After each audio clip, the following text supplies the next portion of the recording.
सावन में क्यों होती है शिव पूजा? कैसे पड़ा इस महीने का नाम? जानिए शिव पूजा से जुड़ी परंपराएं और कथाएं। दोस्तों, सावन महीना शुरू हो रहा है।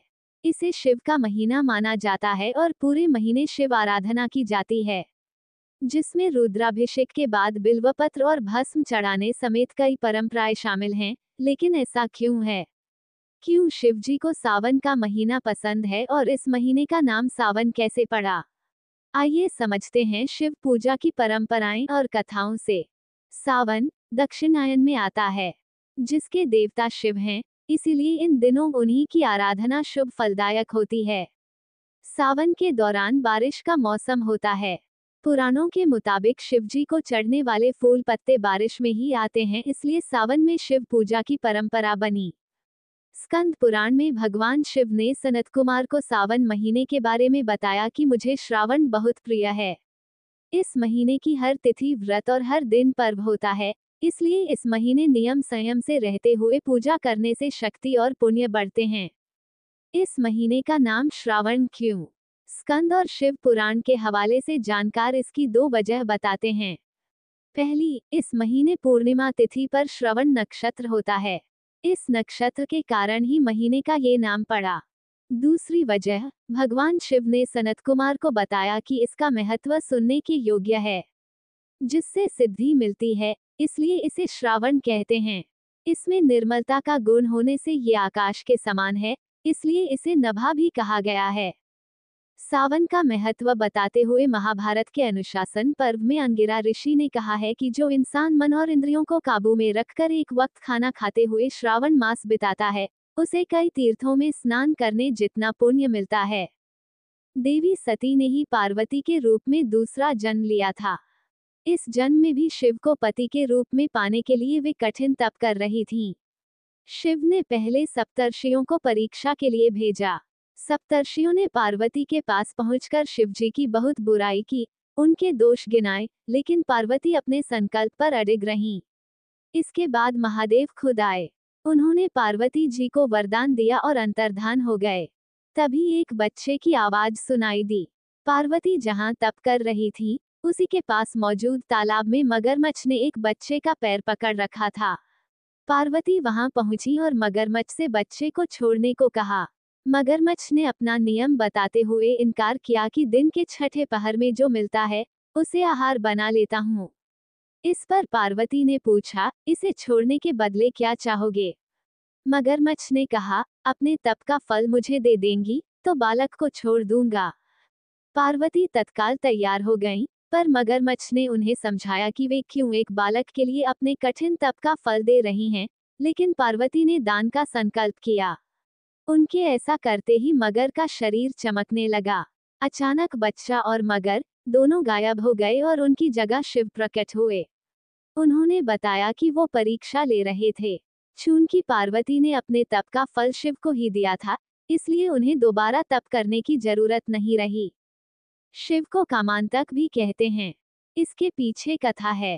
तारकासुर ने ब्रह्मा जी से दो वरदान पाए थे। पहला, तीनों लोकों में उसके समान ताकतवर कोई न हो, और दूसरा, शिवपुत्र ही उसे मार सके। तारकासुर जानता था कि देवी सती के देहांत के बाद शिव समाधि में जा चुके हैं, जिससे शिवपुत्र होना असंभव था। वरदान पाकर तारकासुर ने तीनों लोकों को जीत लिया।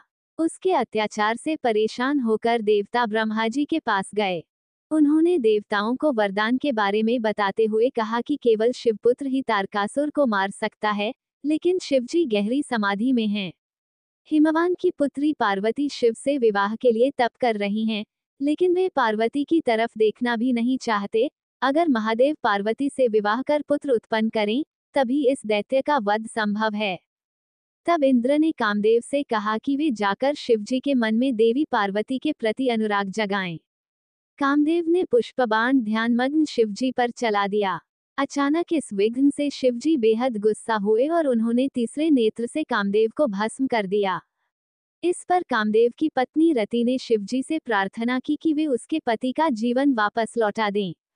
शिव ने शांत होकर कहा, कामदेव की देह नष्ट हुई है, लेकिन उसकी आंतरिक शक्ति नहीं।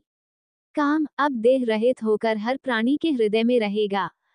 वो कृष्णावतार के समय कृष्ण के पुत्र प्रद्युम्न के रूप में जन्म लेगा। तुम फिर उसकी पत्नी बनोगी। उस समय रति ने मायावती के रूप में जन्म लिया था। नर्मदा नदी के किनारे धर्मपुर नाम का सुंदर नगर था। उसमें विश्वानर नाम का ब्राह्मण अपनी पत्नी सुचिस्मति के साथ रहता था। दोनों शिव भक्त थे और उन्होंने पुत्र पाने के लिए उनसे वरदान मांगा कि स्वयं भगवान शिव उनके पुत्र के रूप में जन्म लें। शिव के वरदान से उनके यहाँ एक पुत्र का जन्म हुआ, जिसका नाम बृहस्पति था। जब बालक 11 साल का था, तब देवर्षि नारद ने उसका हाथ देखकर भविष्यवाणी की कि साल भर के भीतर उसके साथ कुछ अशुभ होगा, जो आग से जुड़ा होगा।